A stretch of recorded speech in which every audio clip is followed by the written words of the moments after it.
Certainly a night to remember for Padres fans. Juan Soto, Josh Bell, Brandon Drury making their Padres debuts. Fans on their feet for Juan Soto. You see him walking out, arms up in the air. Everyone, of course, trying to capture these moments on their cell phone.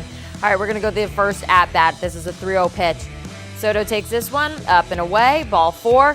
92nd walk of the season. That's more than 30 ahead of any other player. So Soto would come around to score on a bases loaded hit by pitch.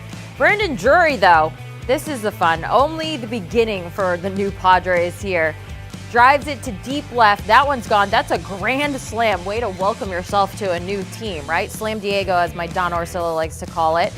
Bottom of the 5th, this guy isn't new. Manny Machado doing his thing, leading off an inning with a blast to left center field, and that one's gone. It's now 7-1 Padres. The fans are loving it. It's going to be really fun to watch this duo of Machado and Soto just hanging out in the dugout right there. 2 batters later, after a Josh Bell walk, Jake Cronenworth here, lifting it high and deep to right. That one gone. 2-run shot just over the wall. 9-1 Padres. Now, Soto said earlier in the day, I wish good luck to those other pitchers. Yeah, good luck with that. He was right. So Soto, of course, looking for his first hit as a Padre. And here it is. He rips it into right for a base hit. San Diego goes on to win this one 9-1. The Padres winning their 5th straight game. And, I mean, it's just an exciting time to be a Padres fan. That Drury grand slam, though, the first player in Padres history to hit a grand slam in the first plate appearance with a team.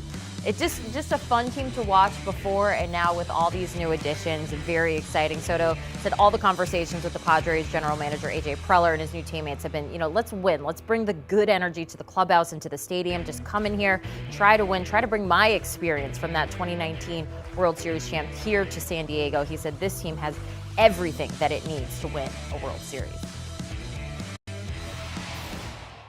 Let's bring in our champion, Jim Bowden. So Juan Soto making his debut last night for the Padres. The new additions did not fail to entertain. Petco Park was packed. The vibe was exciting. The Padres beat the Rockies 9-1. Jim, what were some of your biggest takeaways from last night's game?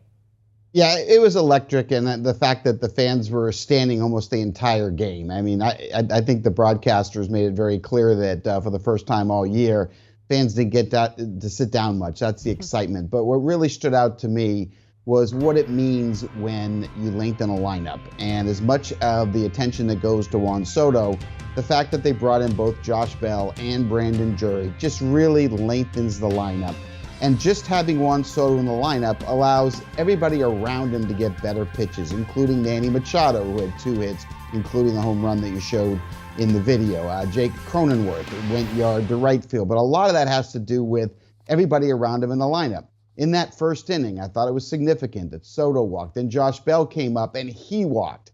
That created fastballs, and then they hung one to Brandon Drury. He hit the grand slam Diego home run.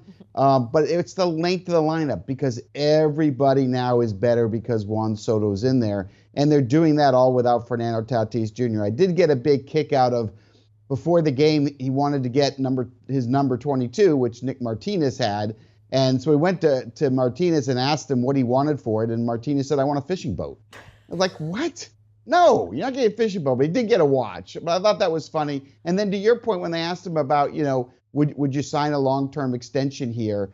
He made it clear and said, look, I don't even know the city here. But all I care about right now is winning. All I care about is bringing a winning attitude and a high energy to the ballpark every single day. And I've watched him over the years in Washington. I actually remember when they first signed him and he was a 16-year-old in rookie ball. His focus is off the charts, and he is absolutely obsessed with winning. And that attitude is going to make everyone around him better, Jenny. You'd say Nick Martinez asking for a fishing boat. Some of those watches might be more expensive than a fishing boat. So he might want to go with Nick's first offer there, depending on what watch we're looking at. You mentioned lengthening the lineup. That is everything. And you said the name there. The Padres is obviously stacked now, but they still have more firepower coming at some point. Fernando Tatis Jr. He faced live pitching at Petco on Monday.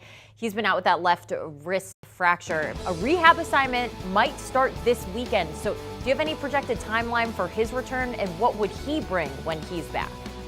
I talked to the Padres yesterday, and he took live BP again yesterday on Wednesday. And different than Monday's BP, he faced a right-hand pitcher and a left-hand pitcher. They were extremely happy with what they saw. So they told me he's going to take another live BP on Friday. And if all goes well, they'll send him on a rehab assignment, which will be about 2 to 3 weeks is their soft timetable, depending upon how he swings the bat. But they're certainly expecting him to be back in the lineup before September. So obviously great news. But the best part for me is the fact they don't have to rush him now. By adding Soto and Bell and Drury to the lineup, they're going to score enough runs without him. So the most important thing is don't rush him. Let him continue to heal, because when he does come back, they need him to be the MVP caliber player that he is. Yeah, the Padres, they have one more game against the Rockies today. But up next, a battle in the NL West. The Padres heading to take on LA and the Dodgers. So, I mean, the lineup is stacked, and it's only going to get better from here. So we're going to go to the other coast now. NL East showdown between the Braves and the Mets starting tonight. A 5-game series. New York leading Atlanta. I think it's still 3.5 games now. Yep, there we go, 3.5 games. So how do you think these two match up at this point of the season? Yeah, I think they're pretty even right now, and I think it's going to be interesting when we look at the first 2 games of the series. You've got Kyle Wright going against Carlos Carrasco tonight. Tomorrow you've got Ian Anderson going against Taijuan Walker. So the pitching matchups, the first 2 games of this series is pretty even. So we're going to get a pretty good idea offensively and defensively and bullpen-wise how these 2 teams stack up the next couple of days. And then in the final game on Sunday, I think we're going to learn the difference that Jacob deGrom can make. Can he just carry this team on the back and take them right past the Braves? Or, on the other side, Spencer Strider, who punched out 13 guys in his last start, is Strider going to show the world that he can pitch with deGrom? So I think it's going to be really fascinating. The first couple of games, we're going to get a really good sense who's got the better team right now. But by Sunday, it's a 5-game series. If one of these teams wins 4 out of 5, that could be the complete difference in this division. So it's going to be a lot of fun, no question about it. Look, these are both playoff teams, Jenny, as you know, but the big question is going to be who wins the division, who doesn't. We're going to find out a lot this weekend. Huge series there. Now, the other New York team, a tough start again for Garrett Cole. The second time this season, he's allowed 3 homers in the first inning. You look at his past 2 starts, allowing 11 earned runs. Do you think it's time to hit the panic button on Cole, or are these just some bad pitches that we're taking advantage of?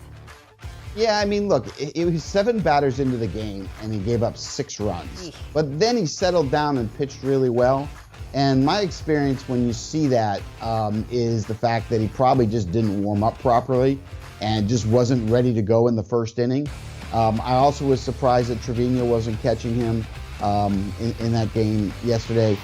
But they didn't really adjust quickly, and he just kept throwing balls over the middle plate and got hit. But I was encouraged for the fact that, he pitched better after that. He's had 5 starts this year where he's given up 5 runs or more, including the last 2. And as you mentioned, and I'm not going to sit there and say it's not an issue or not a problem. Garrett Cole's been through this before, so I've seen it before. I'm not really worried about him. I think he'll be fine despite a couple of hiccups. What I'm concerned about is Jason Taillon, in his last 8 starts, his ERA is 6.25. Domingo Germán is pitching to a 6.35 ERA. Luis Severino's on the 60-day IL. Jordan Montgomery is now pitching for the Cardinals as he got traded for Harrison Bader at the buzzer. And Nestor Cortez's innings are starting to stack up compared to what he's thrown in the past. So I'm a little bit more worried about the entire rotation and its depth than I am Garrett Cole.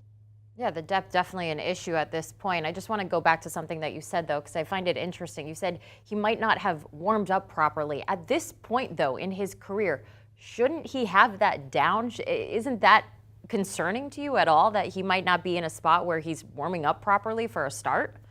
You know what? It's rare that it happens, especially a professional like Garrett Cole, but it does happen. I mean, in history, we've seen Nolan Ryan, we've seen Tom Seaver, and we've seen guys where on a particular start, they make 30 plus starts and they have 1 or 2 where they're just not warmed up properly for whatever reason. But the fact that he was able to correct it and pitch deep into the game and pitch 6 more innings tells me that it wasn't about stuff and it was more about preparation. Makes sense. All right, Yankees 14-15 since July 1st. You talk about the rotation questions there. It's certainly an issue right now. Jim, thank you so much for your time. We got some good games on tap for today. As you can see, the Dodgers and the Giants This is a finale of a 4-game series. The Dodgers winning the first 3 games. You can find that one at 3:45 p.m. Eastern. The Rockies facing off against the Padres once again. And again, Petco Park looks just like a fun place to be right now. San Diego winning the first 4 of that. They're hoping to sweep the Rockies in that one. Do you want a sports network that delivers everything that matters about the game? The highlights, the picks, the instant analysis, no yelling, no fake debates, no politics. Hit the subscribe button and never miss a moment.